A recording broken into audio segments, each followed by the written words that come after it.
You're getting masses of praise for this role. Did you know a lot about Jackie Kennedy before you began working on the film? I really didn't know anything beyond sort of the popular conception, sort of this two-dimensional icon.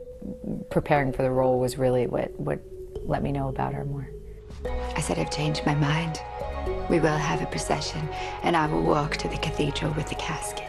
The interesting aspect of it, I noticed right from when I began watching, is that she has a little girl voice. Why did she do that, and was it difficult for you to get that right? Well, she did have this very sort of breathy voice, especially when she was doing public interviews, like the White House tour in particular. There's audio tapes that she did with a friend of hers and JFK's, who was doing an oral history of the White House after the assassination. And with him, her voice was deeper, she spoke faster, so you see that she was sort of cultivating this very classic image of femininity and sort of coyness, and that she was projecting to the public. This article will bring you a great deal of attention. Well, in that case, any advice for me? Yes. Don't marry the president. In terms of doing the portrayal, what did you rely on by way of research? I watched the White House tour over and over and over again. It was a 2-hour special that she did after she restored the White House. She spent 2 years restoring the White House, and she brought all of this sort of historical objects and furniture back, because they used to just sell things in like yard sales when a president would leave office. So she would find like Lincoln's desk at some flea market in, you know, in the middle of the country, and she would go and find all these pieces and brought them back. The film covers the 4 days in the wake of the assassination of her husband, President JFK. Do you think, in a way, the film is partly a portrait of grief in which she shows amazing strength and resolve? Absolutely. I think it's very much a portrait of grief, and the way that it's not exactly an arc or anything. It's this sort of fragmented experience of incredible sorrow, and then an intrusive memory, and then anger, and then a bit of dark humor, and you know, that all of those sort of different sides of the grieving process.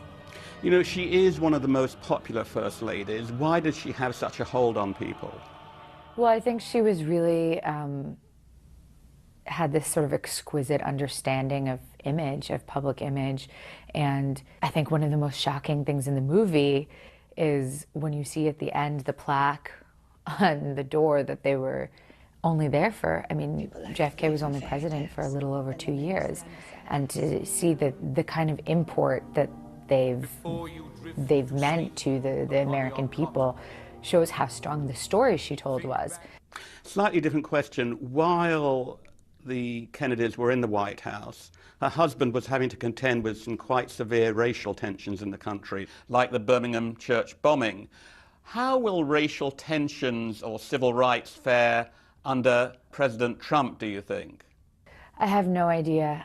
It's not new, unfortunately, for this country, and it's something that we seriously need to find positive ways forward. Are you not a fan, particularly, of Trump? I did not vote for Trump.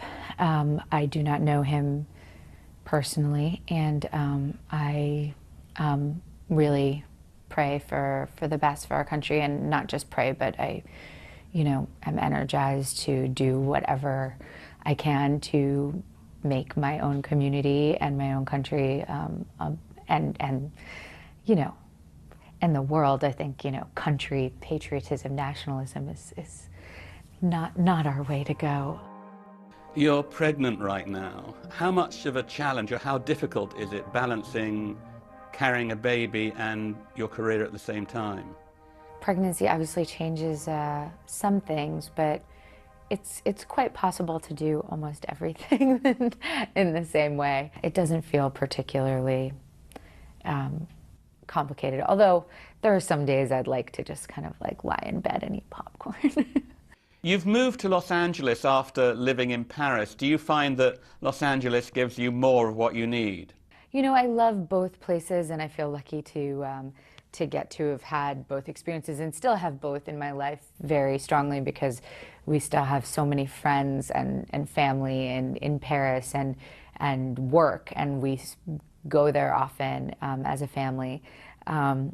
It's nice to kind of have the combination. Inform them that I will walk with Jack tomorrow, alone if necessary.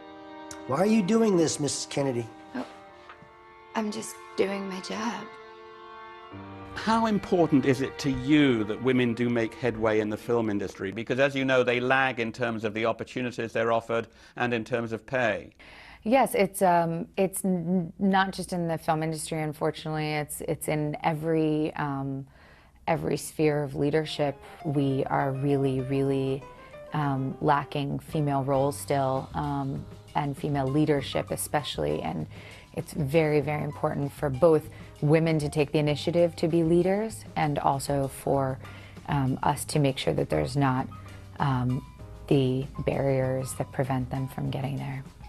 You've been through the Oscars machine before. Does the feeling of being within the bubble, so to speak, feel less exciting than it did the first time around?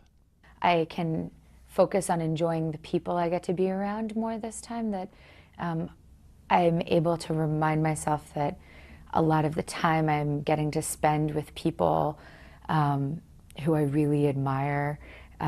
It can be positive time, and it's not just work. It's like you can actually engage with a lot of the people that you meet.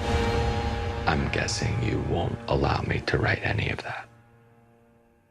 No, because I never said that.